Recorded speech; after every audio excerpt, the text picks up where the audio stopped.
Hello and welcome to SPM IS Academy. Today we'll analyze important newspaper articles of 2nd January 2025.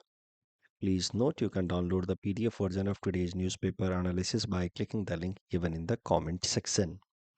This is the list of the topics that we'll be covering from today's newspaper. The first article is about issues regarding fertilizer subsidy. This topic is important from our syllabus GS paper 3 agriculture issues point of view. सबसे पहले briefly देख लेते हैं कि भारत सरकार किन किन तरीके की सब्सिडी देती है ज़्यादातर। तो लगभग हर साल के बजट में आप देखोगे कि जो सबसे ज़्यादा खर्च सब्सिडी के तौर पे किया जाता है वो होता है फूड सब्सिडी के फॉर्म में। उसके बाद फर्टिलाइज़र सब्सिडी और फिर थोड़ा बहुत पेट्रोलियम सब्सिडी। पेट्रोलियम प्रोडक्ट्स के अंतर्गत एलपीजी का सब्सिडी दिया जाता है, एलपीजी के ऊपर सब्सिडी दिया जाता है। और उसके अलावा जो केरोसिन होता है जो पीडीएस शॉप्स के थ्रू, पब्लिक डिस्ट्रीब्यूशन शॉप्स के थ्रू डिस्ट्रीब्यूट कराए जाते हैं to the poor and vulnerable section, उस केरोसिन को सब्सिडाइज रेट पे अवेलेबल कराती है सरकार। ध्यान रहे पेट्रोल और डीजल को अब सरकार ने डीरेगुलेट कर दिया है, मतलब मार्केट लिंक कर दिया है। तो अब उस पर अब सब्सिडी सीधा सीधा सरकार प्रोवाइड नहीं करती है। तो तीन जो मुख्य तरह के सब्सिडी हैं वो ये हैं। फूड रिलेटेड तो अलग अलग वेलफेयर स्कीम चला रही है सरकार फूड संबंधित। उसमें सबसे आगे आ जाता है प्रधानमंत्री गरीब कल्याण अन्न योजना, MSP, that is also type of food subsidy scheme only. तो उन सब पे सबसे ज़्यादा खर्च होता है फूड सब्सिडी के तौर पे। दूसरे नंबर पे फर्टिलाइजर और तीसरे नंबर पे पेट्रोलियम। और बाकी सारे सब्सिडीज को अगर मिला लिया जाए थोड़े बहुत एजुकेशन के लिए, इलेक्ट्रिक व्हीकल्स को प्रमोट करने के लिए, several types of other subsidies उनको भी देती है सरकार। उनका कलेक्टिवली क्वांटम कुछ इस तरीके का होता है। आज हम लोग बात करने वाले हैं फर्टिलाइजर सब्सिडी के बारे में।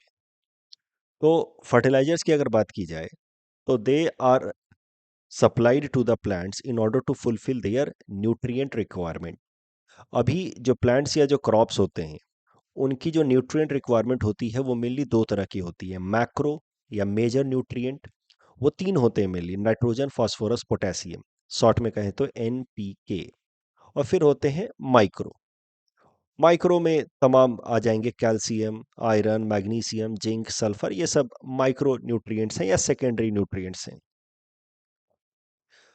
अब ये जो मैक्रो न्यूट्रिएंट्स हैं, नाइट्रोजन, फास्फोरस, पोटेशियम, इनको हम लोग प्राइमरी न्यूट्रिएंट्स भी कह सकते हैं।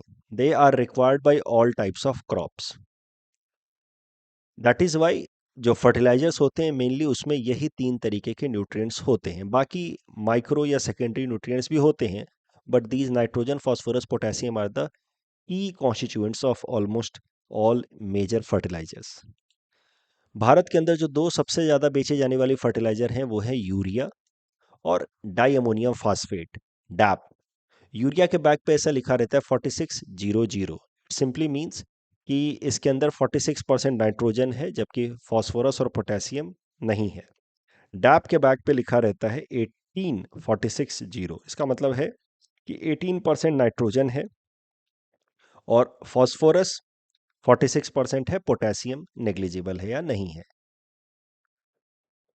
अगर ओवरऑल क्वांटम की बात की जाए तो लगभग 3 गुना इस्तेमाल होता है। ये दूसरा डाई अमोनियम फॉस्फेट दूसरा सबसे ज्यादा इस्तेमाल किया जाने वाला फर्टिलाइजर है और यूरिया पहला सबसे ज्यादा इस्तेमाल किया जाने वाला फर्टिलाइजर है।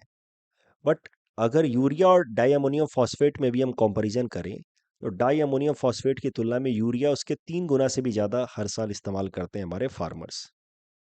जैसे साल 2022-23 का डाटा देखा जाए तो साल भर में 105 lakh ton di ammonium phosphate इस्तेमाल किया हमारे फार्मर्स ने। और वहीं यूरिया लगभग 350 लाख टन का इस्तेमाल हुआ है। और इसके पीछे कारण भी सिंपल है। जो हमारा सॉयल होता है क्रॉपिंग पर्पस के लिए, एग्रीकल्चर पर्पस के लिए, उसमें नाइट्रोजन, फास्फोरस और पोटेशियम का अगर रेशियो देखा जाए, क्या उनकी रेशियो या प्रोपोर्शन होनी चाहिए, तो it should be 4:2:1। Nitrogen should be 4 unit, phosphorus should be 2 unit and potassium should be 1 unit. So amongst these macronutrients also, this is most important. This is the desirable ratio of NPK, macronutrients. इसीलिए ज़्यादातर farmers urea का इस्तेमाल करते हैं। और चूंकि urea सबसे महत्वपूर्ण फर्टिलाइजर है, इसीलिए यूरिया के ऊपर सब्सिडी प्रोवाइड करती है सरकार अलग तरीके से, जबकि बाकी तमाम जो फर्टिलाइजर्स हैं उनके लिए सब्सिडी का तरीका अलग है। तो यूरिया के लिए जिस तरीके से सरकार सब्सिडी प्रोवाइड करती है उस स्कीम का नाम है कंट्रोल्ड सब्सिडी स्कीम या कंट्रोल्ड प्राइसिंग स्कीम। जबकि बाकी तमाम जो फर्टिलाइजर्स हैं उनके ऊपर जो सब्सिडी प्रोवाइड करती है सरकार वो डी कंट्रोल्ड सब्सिडी स्कीम कहा जा सकता है या न्यूट्रिएंट बेस्ड सब्सिडी स्कीम कहा जा सकता है। तो देखते हैं क्या है दोनों में अंतर। तो आई जस्ट होप अभी तक आपको बात समझ आ रही है कि यूरिया फर्टिलाइजर के ऊपर जो सब्सिडी देती है सरकार, उस सब्सिडी के लिए स्कीम अलग है। उसको कहा जाता है कंट्रोल्ड सब्सिडी स्कीम या कंट्रोल्ड प्राइसिंग स्कीम। जबकि बाकी फर्टिलाइजर्स के ऊपर जो सब्सिडी देती है सरकार, उसके लिए जो स्कीम है वो है nutrient based subsidy scheme, NBS. ये एक बार डेटा बस मैंने यहाँ पे दे दिया है न्यूज़पेपर से लेकर के। दिस विल टेल यू कि how important urea is as compared to all other fertilisers. सबसे महत्वपूर्ण फर्टिलाइजर यूरिया, उसके बाद di ammonium phosphate, muriate of potash, इन सब का रिक्वायरमेंट काफ़ी कम होता है as compared to urea, and that is the reason why urea के ऊपर सरकार अलग तरीके से सब्सिडी देती है। हाँ, एक और कंसर्न जरूर है कि जितना ज़्यादा हम फर्टिलाइजर इस्तेमाल करते जा रहे हैं, क्रॉप का yield response to the fertilizer is coming down. तो जितना ज़्यादा हम फर्टिलाइजर इस्तेमाल कर रहे हैं, अब धीरे धीरे फर्टिलाइजर्स की इफेक्टिवनेस कम हो रही है। ये भी एक मैटर ऑफ कंसर्न जरूर है। यूरिया की अगर बात करें तो जैसा कि मैंने आपको कहा, इसको ऊपर कंट्रोल्ड प्राइसिंग स्कीम के अंतर्गत सब्सिडी देती है सरकार। देखते हैं क्या है कंट्रोल्ड प्राइसिंग स्कीम। देख लीजिए, मान लीजिए कि एक यूरिया फर्टिलाइजर प्लांट है, फैक्ट्री है, यूरिया फर्टिलाइजर फैक्ट्री। इसने यूरिया का एक बैग बनाया 45 केजी का। इसका यूरिया बैग बनाने का कॉस्ट आया इस 45 केजी बैग का 450 रुपीज। बट सरकार चाहती है कि ये कंपनी फार्मर्स को ये यूरिया का बैग बेचे at a controlled price, pre determined price, that is ₹266.5 पर बैग। तो फार्मर से ये बस इतना ही पैसा ले, तो बाकी बचा हुआ पैसा कहां से आएगा? This price is fixed by the government. बाकी पैसा जो है वो सरकार देगी इस कंपनी को in form of subsidy.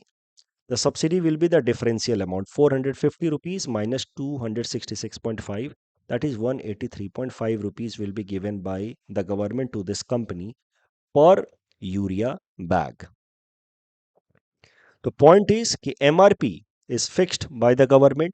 Subsidy will vary from company to company. किसी कंपनी के लिए अगर 450 रुपये कॉस्ट आ रहे हैं 45 केजी का बैग का, तो उसके लिए सब्सिडी होगा 183.5। किसी कंपनी का अगर कॉस्ट आ रहा है फर्टिलाइजर बनाने का 500 रुपीज पर बैग, उसके लिए सब्सिडी होगा 233.5 rupees. Likewise subsidy will keep on varying from company to company, but MRP remains fixed which has been determined by the government. And that is why urea के ऊपर जो subsidy देने का तरीका है सरकार का, उसको कहा जाता है controlled pricing scheme. The price has been controlled. जबकि वहीं बाकी तमाम जो फर्टिलाइजर्स हैं, नॉन यूरिया फर्टिलाइजर्स, उनके ऊपर जो सब्सिडी देती है सरकार, उसको कहा जाता है न्यूट्रिएंट बेस्ड सब्सिडी स्कीम।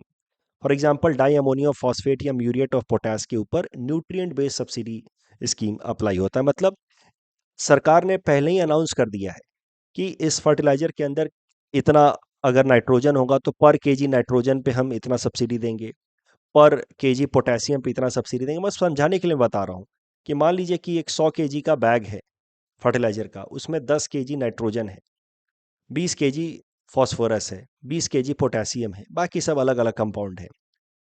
तो पर केजी नाइट्रोजन पे हम 100 रुपये देंगे मान लीजिए आपको, या 10 रुपये देंगे। पर केजी नाइट्रोजन पे हम 10 रुपये देंगे, तो 10 केजी नाइट्रोजन के लिए हम आपको 100 रुपये दे देंगे। याद रहे, nitrogen fertilizer and urea based fertilizers are different different. मतलब यूरिया में सिर्फ नाइट्रोजन होता है, but that does not mean कि जो भी नाइट्रोजन फर्टिलाइजर है वो सब यूरिया ही है। I hope you are understanding my point. कि अब देखिए, फर्टिलाइजर के अंदर यूरिया में सिर्फ नाइट्रोजन है, but that does not mean कि all the fertilizers having urea, I'm so sorry, all the fertilizers having nitrogen is urea. कई सारे ऐसे भी फर्टिलाइजर्स होते हैं जिसके अंदर थोड़ा बहुत नाइट्रोजन भी है और थोड़ा बहुत पोटेशियम भी है, थोड़ा बहुत फास्फोरस भी है। तो मैं फिर से एक बार सिंप्लीफाई कर दूं नाइट्रोजन बेस्ड फर्टिलाइजर्स अलग अलग तरीके के होते हैं। उनमें से एक स्पेसिफिक नाइट्रोजन बेस्ड फर्टिलाइजर है यूरिया। और यूरिया चूंकि सबसे ज़्यादा इस्तेमाल होता है, इसलिए यूरिया के ऊपर जो सब्सिडी देने का तरीका है सरकार का, उसको नाम दिया गया है कंट्रोल्ड प्राइसिंग स्कीम, जो यहाँ हमने देखा। बाकी तमाम जो फर्टिलाइजर्स हैं, उनके ऊपर जो फर्टिलाइजर सब्सिडी देती है सरकार, उसके लिए जो स्कीम है वो है न्यूट्रिएंट बेस्ड सब्सिडी स्कीम। तो उस फर्टिलाइजर बैग के अंदर जितना नाइट्रोजन है पर केजी नाइट्रोजन सब्सिडी दे दिया, जितना फास्फोरस है पर केजी फास्फोरस सब्सिडी दे दिया, जितना पोटेशियम है पर केजी पोटेशियम सब्सिडी दे दिया। So that is how for all other non-urea fertilizers subsidy is provided by the government under the scheme जिसका नाम है न्यूट्रिएंट बेस्ड सब्सिडी स्कीम। एक और बात आपको ध्यान रखनी है कि चूंकि फर्टिलाइजर के ऊपर सरकार हेविली सब्सिडी प्रोवाइड करती है, इसीलिए सरकार ने फैसला किया कि अब फर्टिलाइजर की कंपनियां जो हैं, वो अपना फर्टिलाइजर अपने पर्सनल ब्रांड से नहीं बेचेंगी। They will be selling the fertiliser under a common brand जिसका नाम होगा Bharat urea. This was decided by the government under Bharatiya Jan उर्वरक योजना। आई होप आपको ये बात समझ आ रही है कि सरकार कह रही है कि जब सारा ज्यादा ज्यादा पैसा हम दे रहे हैं तुम्हें, सब्सिडाइज रेट पे हम बेचवा रहे हैं तुम्हारा फर्टिलाइजर, आप देखिए अपना ब्रांड अलग से क्यों बनाना चाहते हैं? When there is competition in the market, when you are selling at a lower price, when there is extreme competition, no government interference, then every company wants to make its own brand. But fertilizer के अंदर तो it is heavily subsidized, it is the government which is giving most of the price. So why individual companies should be making their own brand name at the cost of money given by the farmer, which is ultimately money given by the government, which is ultimately taxpayers money. तो इसी कारण से भारत सरकार ने fertiliser कंपनियों को कहा कि आप अपने फर्टिलाइजर्स को बेचेंगे under a brand name, single brand name Bharat. जैसे Bharat urea, Bharat DAP, Bharat muriate of potash, Bharat NPK, इस तरीके से फर्टिलाइजर्स बेचे जाते हैं by different fertiliser company. Coming back to this nutrient based subsidy, तो जैसा कि मैंने आपको बताया, इसको थोड़ा और डिटेल में मैं समझा दूं। Nutrient based subsidy non urea fertilizers के लिए होता है। Here, the subsidy is provided per kg on kg basis. तो न्यूट्रिएंट बेस्ड सब्सिडी का जो कॉन्सेप्ट रखा गया है वो इसीलिए रखा गया है ताकि जो ऑप्टिमम रेशियो है, प्रोपोर्शन है एनपीके के लिए in the soil, nitrogen phosphorus potassium के लिए इन द सॉइल, वो मेंटेन किया जा सके। तो सरकार जैसे देखती है कि फास्फोरस का प्रोपोर्शन कम हो रहा है, तो फास्फोरस के ऊपर न्यूट्रिएंट बेस्ड सब्सिडी में थोड़ा सा सब्सिडी बढ़ा देती है। पोटेशियम का कम हो रहा है तो पोटेशियम के ऊपर न्यूट्रिएंट बेस्ड सब्सिडी के अंतर्गत सब्सिडी थोड़ा सा बढ़ा देती है। तो this is how nutrient based subsidy is useful in maintaining the desired proportion of 3 macronutrients for agriculture, that is NPK. तो अब यूरिया चूंकि महत्वपूर्ण है, सबसे ज्यादा नाइट्रोजन चाहिए, इसलिए यूरिया को अलग से ट्रीटमेंट मिल रहा है, बाकी सबके लिए न्यूट्रिएंट बेस्ड सब्सिडी। यहाँ पे न्यूट्रिएंट बेस्ड सब्सिडी का समरी दिया हुआ है। अच्छा, नाइट्रोजन का मेन जो सोर्स ऑफ फर्टिलाइजर है वो है यूरिया, फास्फोरस के लिए है डैप, और पोटेशियम के लिए है म्यूरिएट ऑफ पोटास। अब देखिए, ऐसा नहीं है कि फास्फोरस के अंदर nitrogen, I am so sorry, DAP के अंदर नाइट्रोजन नहीं है। मैंने तो आपको बताया ही, डैप के अंदर भी नाइट्रोजन है, बट डैप के जिस सब्सिडी स्कीम के अंतर्गत आता है वो है न्यूट्रिएंट बेस्ड सब्सिडी। तो यहाँ पे नाइट्रोजन के ऊपर सब्सिडी जो है पर केजी बेसिस पे मिलेगा। अब करंट न्यूज पे आते हैं। अब जितना मैंने बताया उसके बावजूद एक बात ध्यान रखिए कि यूरिया तो इंपॉर्टेंट है ही है, इसीलिए सरकार इसको अलग से सब्सिडी देती है, बट डैप भी इंपॉर्टेंट है, डाई अमोनियम फॉस्फेट भी इंपॉर्टेंट है। इसको रखा गया न्यूट्रिएंट बेस्ड सब्सिडी के अंतर्गत, बट फिर भी सरकार डाई अमोनियम फॉस्फेट के लिए स्पेशल सब्सिडी देती रही है, ताकि डाई अमोनियम फॉस्फेट जो फर्टिलाइजर, उसका प्राइस जो है वो ज्यादा फ्लक्चुएट ना हो। तो government has been giving a special subsidy on di ammonium phosphate. उसी से रिलेटेड ये न्यूज है कि the centre has extended special subsidy of ₹3,500 per ton on di ammonium phosphate, that is DAP, for 1 more year, that is for year 2025। तो die ammonium phosphate का भी price ज़्यादा fluctuate ना हो despite it being under nutrient based subsidy, सरकार इसके अंतर्गत special subsidy provide कर रही थी। तो यूरिया पे भी दे रही थी अलग से सब्सिडी, वो तो अलग ही है controlled pricing scheme. Die ammonium phosphate वैसे तो न्यूट्रिएंट बेस्ड सब्सिडी के अंतर्गत था, बट इसकी प्राइस को कंट्रोल करने के लिए since it is second most important fertilizer, सरकार इस पे स्पेशल सब्सिडी दे रही थी, जिसको 1 साल के लिए और एक्सटेंड कर दिया गया। It is India second most consumed fertilizer. और यूरिया के बारे में तो हमने देखा ही, यूरिया का प्राइस जो है वो 45 केजी का जो बैग है वो प्राइस 266.5 रुपीज फिक्स किया। तो यूरिया का जो प्राइस है वो फिक्स्ड रहता है after even after Neem coating and GST. तो जीएसटी और नीम कोटिंग सब प्राइस मिला करके भी यूरिया का प्राइस जो है वो फिक्स रहता है। यूरिया का प्राइस फिक्स कर दिया सरकार ने since November 2012। Time to time अगर थोड़ा बहुत बदलाव करती भी है, एकदम माइनर सा चेंज करती है। एक एग्रीकल्चर के बेसिस पे ये दो प्रैक्टिस क्वेश्चन है, दोनों सवाल यूपीएससी प्रीलिम्स में आए हुए थे। ये वाला सवाल तो आज के डिस्कशन से रिलेटेड भी नहीं है, बस just try as per your own common sense understanding. दूसरा वाला जो आज डिस्कशन से रिलेटेड है, try both this questions and submit the answer in the comment section. आपसे मेंस में ऐसा सवाल पूछा जा सकता है, यूपीएससी ने ऑलरेडी ये सवाल पूछा है साल 2013 में, कि किस किस तरीके के सब्सिडी प्रोवाइड किए जाते हैं यूनियन लेवल पे, स्टेट लेवल पे, और एग्रीकल्चर में सब्सिडी देने से फायदा क्या होता है, नुकसान क्या होता है। एक बार जरा पढ़िए, आप जिनको भी बेसिक डिटेल में पढ़ाया जा चुका है एग्रीकल्चर क्लास में, वो तो आराम से इस सवाल को कर लेंगे। बाकी लोग भी थोड़ा ट्राई कीजिए, देखिए कितना समझ आता है। बाकी तो फिर हम लोग बाद में करेंगे ही क्लास में। The next topic is about Neem coated urea and urea gold. चूंकि यहाँ पे बात हुई थी ना नीम कोटेड यूरिया की, कि नेम कोटिंग और जीएसटी को इंक्लूड करके भी मैक्सिमम दाम होना चाहिए 266.5 रुपीज। तो देखते हैं नीम कोटेड यूरिया क्या होता है, यूरिया गोल्ड क्या होता है। This topic is also important from our syllabus GS paper 3 agriculture issues point of view. देखिए, अभी फार्मर्स को तो सब्सिडाइज रेट पे यूरिया प्रोवाइड किया जाता है, but that subsidized urea is available only for agriculture purpose, not any other purpose. लेकिन farmers बहुत बार क्या करते हैं कि वो सब्सिडाइज यूरिया खरीदते हैं, 266 रुपीज में वो बैग खरीदते हैं यूरिया का 45 केजी का, और जाकर के इंडस्ट्रीज में बेच देते हैं, क्योंकि इंडस्ट्रियल पर्पस के लिए यूरिया जो है सब्सिडाइज रेट पे अवेलेबल नहीं है। और वही यूरिया जब इंडस्ट्रीज खरीदती है तो इनको लगता है 550 रुपये 600 रुपये पर बैग, फार्मर्स को वो मिल जाता है 266 रुपीज में। तो ये इंडस्ट्रीज वाले क्या करते हैं, फार्मर्स के थ्रू यूरिया खरीदवा लेते हैं और खुद ले लेते हैं। इंडस्ट्रीज के अंदर urea is used for several purposes like resin, glue, plywood, crockery industry, cattle feed, dairy, industrial, mining, explosive सब में इस्तेमाल होता है। तो the main problem with respect to urea is diversion of subsidized urea for agriculture purpose towards industries. इसको रोकने के लिए सरकार लेकर के आई neem coated urea policy in 2015, कि जो सब्सिडाइज्ड यूरिया दिया जाएगा फार्मर्स को, उस यूरिया के ऊपर नीम की कोटिंग कर दी जाए।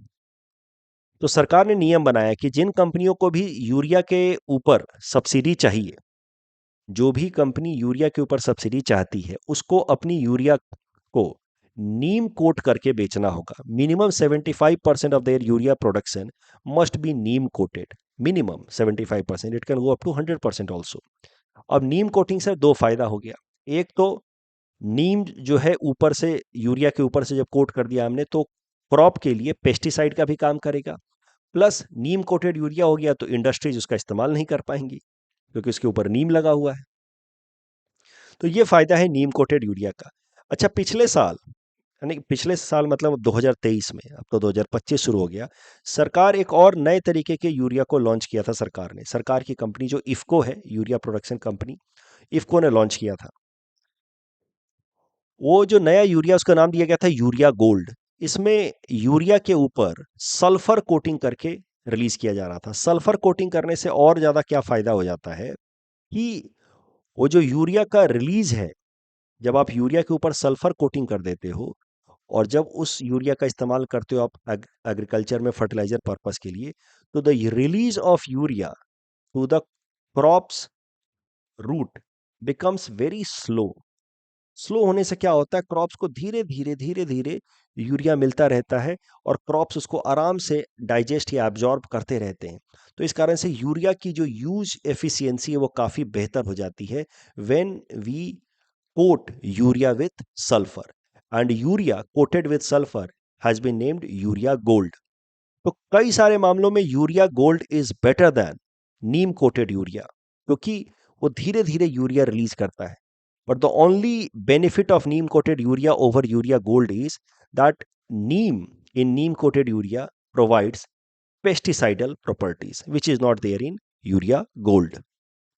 इस डिस्कशन के बेसिस पे प्रीलिम्स प्रैक्टिस क्वेश्चन हमने आपको दे रखा है। Please attempt this question and submit the answer in the comment section. The next article is about crop insurance scheme and tech infusion in agriculture. Again important from our syllabus GS paper 3 agriculture issues point of view। ज्यादातर topics agriculture related ही हैं। तो भारत सरकार ने agriculture संबंधित जो दो insurance schemes हैं, crop insurance scheme, Pradhan Mantri Fasal Bima Yojana and restructured weather based crop insurance scheme, इन दोनों स्कीम्स को 2 साल के लिए और एक्सटेंड कर दिया गया है। तो अब these will be applicable till 2025-26। तो ये फाइनेंशियल ईयर जो अभी आने वाला है उसमें भी ये एप्लीकेबल रहेंगे। उसके अलावा भारत सरकार ने एक अलग से फंड बनाया है 824 करोड़ का।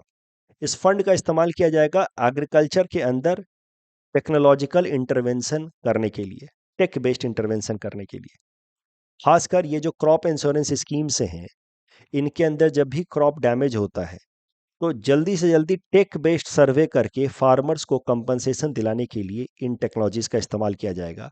और इन टेक्नोलॉजीज को डेवलप करने के लिए सरकार ने अलग से 824 करोड़ का एक फंड तैयार किया है।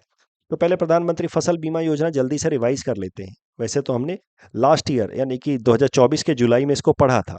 ये स्कीम भारत सरकार ने लॉन्च किया था साल 2016 में by ministry of agriculture and farmers welfare.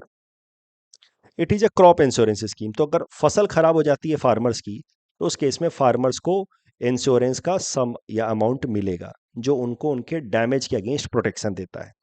Farmers को एक लिमिटेड अमाउंट ही प्रीमियम देना है क्रॉप इंश्योरेंस का, बाकी सारा कॉस्ट जो है वो सरकार कवर करेगी। तो कैसा होता है कि अब देखिए, कई सारी कंपनियां हैं जो क्रॉप इंश्योरेंस देने के लिए तैयार हैं। सरकारी कंपनियां भी हैं, कई सारी प्राइवेट कंपनियां भी हैं। अब वो क्रॉप इंश्योरेंस देती हैं at a premium, some higher amount of premium से 6% 7% ऑफ द सम इंश्योर्ड।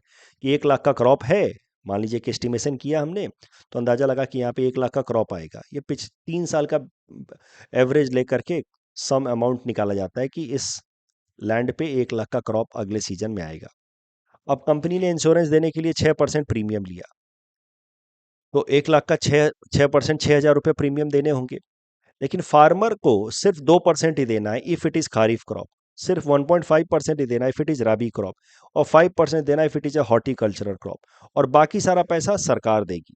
सरकार भी क्या करती है, स्टेट और सेंट्रल गवर्नमेंट आपस में डिवाइड करके देती है। 50-50% for normal states, 90% cost is borne by central government, only 10% has to be given by the state governments if it is in the case of north eastern states and hilly states. Normal state से मेरा मतलब है that are not included in north eastern states and hilly states. तो ये सब तो बात हो गई about crop insurance scheme of Pradhan Mantri Fasal Bima योजना। प्रधानमंत्री फसल बीमा योजना जो है वो प्री हार्वेस्ट लॉस, यानी कि कटाई से पहले के अगर कोई लॉस हो जाते हैं बिकॉज ऑफ फायर, लाइटनिंग और स्टॉर्म, हेल स्टॉर्म, तो उसके अगेंस्ट भी प्रोटेक्शन देता है। पोस्ट हार्वेस्ट, कटाई के बाद भी 14 दिन तक अगर क्रॉप डैमेज हो जाता है तो उस केस में भी प्रधानमंत्री फसल बीमा योजना क्रॉप इंश्योरेंस के अंतर्गत प्रोटेक्शन देता है। दूसरा क्रॉप इंश्योरेंस स्कीम है restructured weather based crop insurance scheme. इसके अंतर्गत भी फार्मर्स को इंश्योरेंस प्रोवाइड किया जाता है फॉर क्रॉप डैमेजेस। यहाँ पे भी खारिफ क्रॉप के अंदर जो प्रीमियम मैक्सिमम फार्मर को अपने तरफ से पे करना है वो है 2%, राबी क्रॉप में 1.5%, कमर्शियल या हॉर्टिकल्चरल क्रॉप में 5%। अब आप सोच रहे होंगे कि how this restructured weather based crop insurance scheme is different from Pradhan Mantri Fasal Bima योजना। अंतर है दोनों में। क्या अंतर है समझिए। प्रधानमंत्री फसल बीमा योजना में क्रॉप बर्बाद होने के बाद आपको इंश्योरेंस का अमाउंट मिलता है। Compensation is delivered once the crop is damaged. But restructured weather based crop insurance scheme के अंतर्गत क्रॉप डैमेज हुआ है कि नहीं हुआ ये नहीं देखा जाता है, बस ये देखा जाता है कि वेदर पैटर्न बदल गया। अगर if the weather pattern has shifted from the standard one, then it will be considered कि क्रॉप डैमेज तो हुआ ही होगा। रियल सेंस में क्रॉप डैमेज एक्सेस करने की जरूरत नहीं है। अब जैसे ही वेदर पैटर्न डेविएशन होता है, जैसे रेनफॉल जो है वो इराटिक हो गया, टेम्परेचर जो है वो नॉर्मल रेंज से फ्लक्चुएट हो गया, ह्यूमिडिटी अलग हो गई, विंड स्पीड अलग हो गई, तो under restructured weather based crop insurance scheme माना जाएगा कि क्रॉप डैमेज हुआ ही होगा और उस केस में कंपनसेशन अमाउंट डिलीवर किया जाता है। तो that is how restructured weather based pattern restructured weather based crop insurance scheme, यहाँ पे वेदर पैरामीटर्स को बेसिस बनाया गया है, जबकि यहाँ पे field based crop yield assessment करना होता है कि क्रॉप सच में डैमेज हुआ है कि नहीं हुआ। दैट इज वाई जो पे आउट होता है कंपनसेशन अमाउंट का, it is faster in this case, it is difficult, it is slower, क्योंकि यहाँ पे आपको ग्राउंड पे जाकर के जो इंश्योरेंस कंपनी के जो एसेसर्स हैं, इंश्योरेंस कंपनी के जो ऑफिसर्स उनको ग्राउंड पे जाकर के देखना होगा, जबकि यहाँ पे बस डेटा बेस्ड आपको वेदर पैटर्न के डेटा के बेसिस पे आपको मान लेना है कि क्रॉप डैमेज हुआ और उसके बेसिस पे आपको क्रॉप का सम इंश्योर्ड अमाउंट रिलीज करना है। तो this makes this particular scheme better, इसीलिए ज़्यादातर फार्मर्स आजकल इस स्कीम के तरफ ज़्यादा इंक्लाइंड हो रहे हैं। अब सरकार ने क्या किया है कि ये दोनों क्रॉप इंश्योरेंस स्कीम्स का इफेक्टिव तरीके से एप्लीकेशन हो और टाइमली फंड डिस्चार्ज हो in case of crop damage, इसके लिए सरकार ने एक अलग से फंड बनाया है, fund for innovation and technology, fiat short में कहे तो, with a corpus of 824 crore. इस फीएट फंड की मदद से दो मेन टेक्नोलॉजीज डेवलप की जाएंगी, YES TECH and WINDS. YES TECH stands for yield estimation system using technology. इसके अंतर्गत रिमोट रिमोट सेंसिंग टेक्नोलॉजी का इस्तेमाल किया जाएगा, जिसके बेसिस पे अंदाजा लगाने की कोशिश की जाएगी कि क्रॉप डैमेज हुआ है कि नहीं हुआ है। 30% weightage will be at least given to the data coming from this remote sensing technology for assessing crop damage. तो क्रॉप डैमेज कितना हुआ है वो अलग अलग पैरामीटर्स के बेसिस पे डिसाइड होगा, बट उसमें से कम 30% वेटेज दिया जाएगा to this remote sensing technology data that will be derived from this yes tech। 9 states में ऑलरेडी एप्लीकेबल है, बाकी स्टेट्स में भी धीरे धीरे इसको लाया जा रहा है। विंड सिस्टम में ऑटोमेटिक वेदर स्टेशंस लगाए जाएंगे, ऑटोमेटिक रेन गेजेस लगाए जाएंगे at panchayat level to understand कि वेदर पैटर्न कितना फ्लक्चुएट हो रहा है, और उसके बेसिस पे फिर ये जो restructured weather based crop insurance scheme है उसके अंतर्गत फंड रिलीज किया जाएगा। विंड्स का इम्प्लीमेंटेशन जो है कुछ स्टेट्स में जैसे केरला, उत्तर प्रदेश, हिमाचल प्रदेश में स्टार्ट हो चुका है। इस टॉपिक डिस्कशन के बेसिस पे प्रीलिम्स प्रैक्टिस क्वेश्चन हमने आपको दे रखा है, attempt this question and submit the answer in the comment section. Sangeet Kala Nidhi award 2024 important from prelims exam point of view. ये संगीत कला निधि अवार्ड जो है वो कार्नेटिक म्यूजिक के अंदर कंट्रीब्यूशन के लिए दिया जाता है। This is given by Madras music academy for outstanding contribution in the field of Carnatic music. इसको पहली बार दिया गया था इन द ईयर 1942। संगीत Kalanidhi Award 2024 has been given to Carnatic vocalist T.M. Krishna Sahab. छोटा सा prelims practice question on this topic. Please attempt this question and submit the answer in the comment section. UNSC संबंधित incorrect statement था this one. 5 साल का नहीं 2 साल का term होता है फॉर नॉन परमानेंट मेंबर्स। यहाँ पे तीसरा स्टेटमेंट गलत है, why it will be conducting only earth observation studies, it can perform other studies also. That's all from our side for today, thanks for watching.